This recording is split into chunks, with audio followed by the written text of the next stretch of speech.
G'day folks. What a day Saturday was. I want to make a mention, guys, of the sound. I've never ever heard a sound come from something like a turboed engine, ever. It's unbelievable. It sounds, I've had comments of people reckon it sounds like a supercar, the Australian supercar, that sort of sound, and even one fella said it sounded a bit like a NASCAR. I think it sounds a bit like a big block down low when it sort of starts to spool. It's incredible. It really is. Unbelievable sound. I contributed the sound to the tuned 4-into-1 header pipes and the relatively short 3-inch pipe into the turbo, and then we've got a 4-inch downpipe. Unbelievable. I love it. It's absolutely incredible. The performance of it, guys, it's on another level. It really is. It's a completely different car to drive. It reacts so much earlier. For the little bit of testing that I had the chance to do, I never even really had a chance to sort of look at the spool when it starts to ramp, but it feels unbelievable. It just comes on so quick and pulls so hard. It's incredible, and that was only off wastegate. But having said that, guys, I think I've pushed a head gasket. You might hear it in the video. It's sort of breaking down up in the revs. I've had a talk to one bloke in particular, very knowledgeable man, incredible. Reckons it may be too big a plug gap. And I do run a reasonable gap in my plugs. There's another possibility that it could be leaning out up top, or as a sort of mid-range up top. Look, I've got to take some of the blame for this because, well, I've got to take all the blame. It came down to a completely different setup. It flows like there's no tomorrow compared to what it used to be. I tuned it with that bellow, or that restriction that I had. I actually ended up pulling some jets out of it. I got a little bit cheeky with the timing, and well, now it's a completely different beast. It flows, it wants to rev, it ramps a lot earlier, it pulls so much harder on 7 pound. So the tune I had before is no match for this combination now. So that's my bad, as you'd call it, on my part. I'm kicking myself a bit, guys, because I should know, and I got caught up with it all down there on the day. So I suppose once we pull the heads off it, it'll tell a story. If it was breaking down, or if it was leaning out and causing issues in that sense, with it sort of breaking down and detonating, I'd be guessing it's hammered a lot of the head gaskets, if you understand what I mean. Just pepper them. And that'll be a telltale story once I pull the heads off.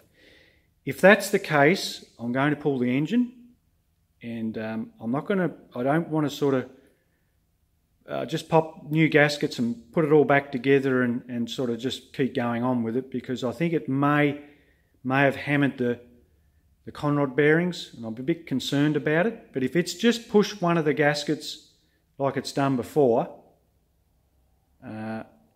it'll, you know, I won't be too concerned about it. But this time round, guys, when it went, it sort of didn't lay over, and that's the scary little bit that I'm sort of having trouble with.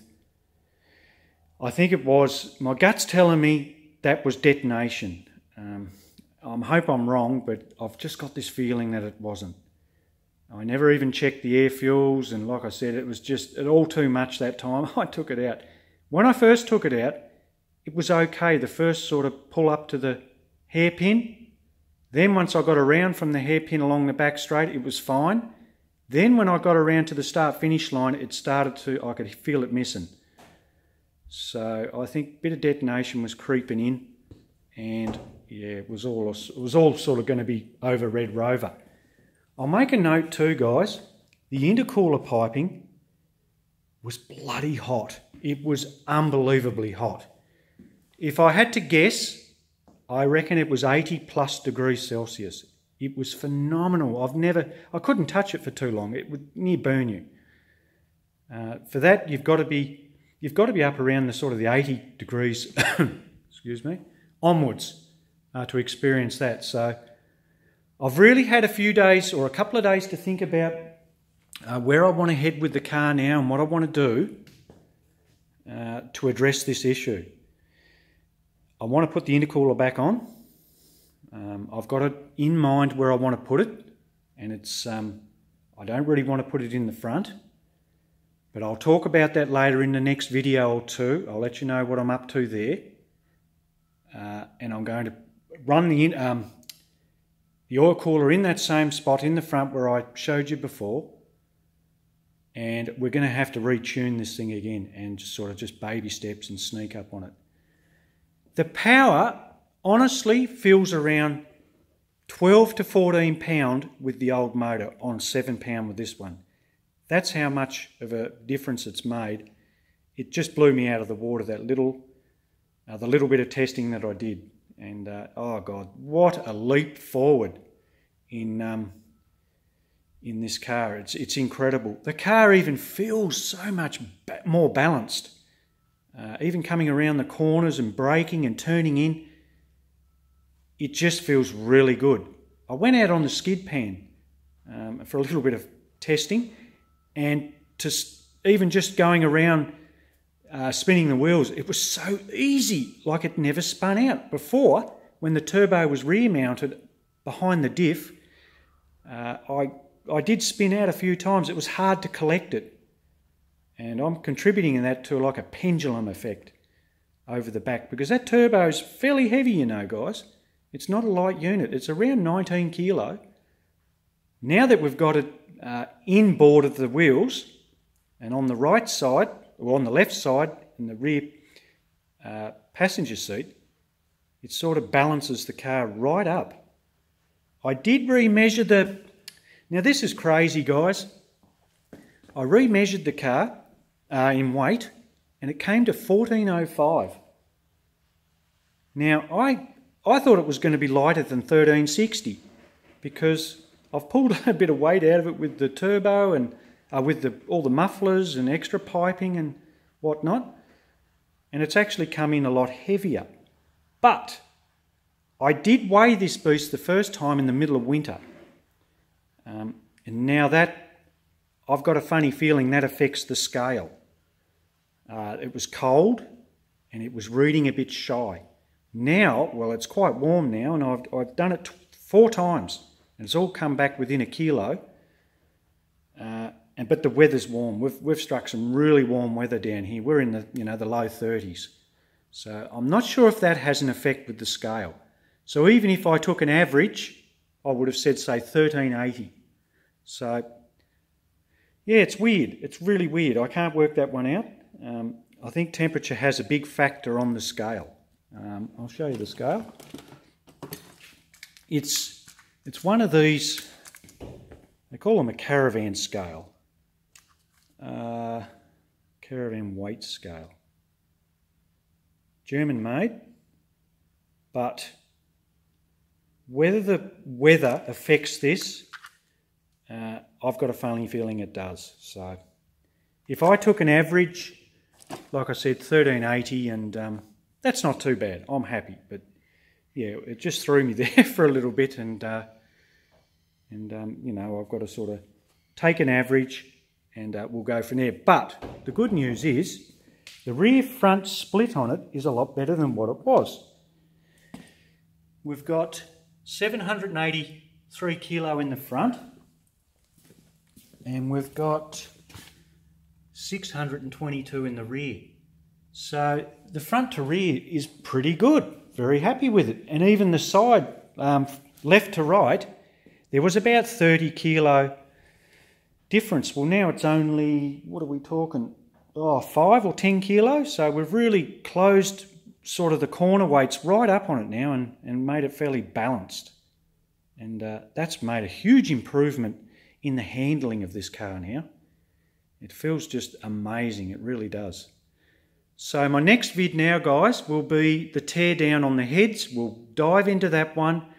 We're going to track down what was going on and how bad it is. And like I said, if it's a really bad, nasty situation in the heads, I'm going to pull the engine and check it over. But if it's just pushed a gasket like I've done before, well, you know, we may just redo the heads again, you know, pop the heads back on and we'll go from there.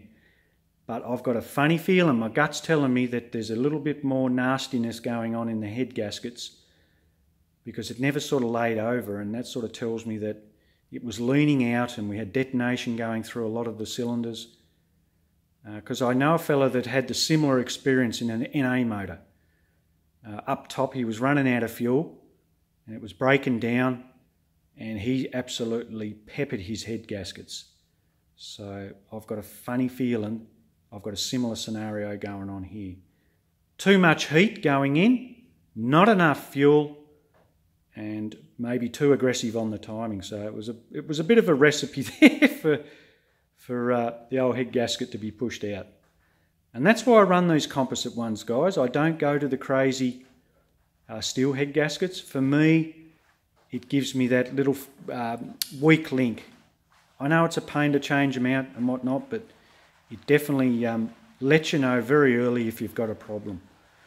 All right, guys. Well, she's an absolute win so far with the new position of the turbo. I absolutely love it. I'm just so thrilled with it. It was very comfortable in the car. I was really surprised. I do notice though, as I came into the pits and slowed right down, I could feel the heat sort of wash back towards me. But that's one of those things, you know, I'm just going to have to get used to. But while we're out on the track sort of circulating around, it was fantastic in the car. Noise levels quite acceptable. Once I'd fixed the number 7 plug, it just smoothed right out and it sounded sensational. I love it. Absolutely love it, folks. Well, I'm going to start on the heads and I'll have an update little video very soon and we'll keep marching on with it, talk about it. I've got a great idea for the intercooler, where I'm going to mount it. See if any of you guys can guess where I'm going to put it. And we'll go from there, guys. This is a huge leap forward in the development of this car. I'll get it sorted, the tune, and I'll get it back out on that track and we'll get some great footage, guys. It'll be intense. All right, I'll pop one up soon. Catch you later.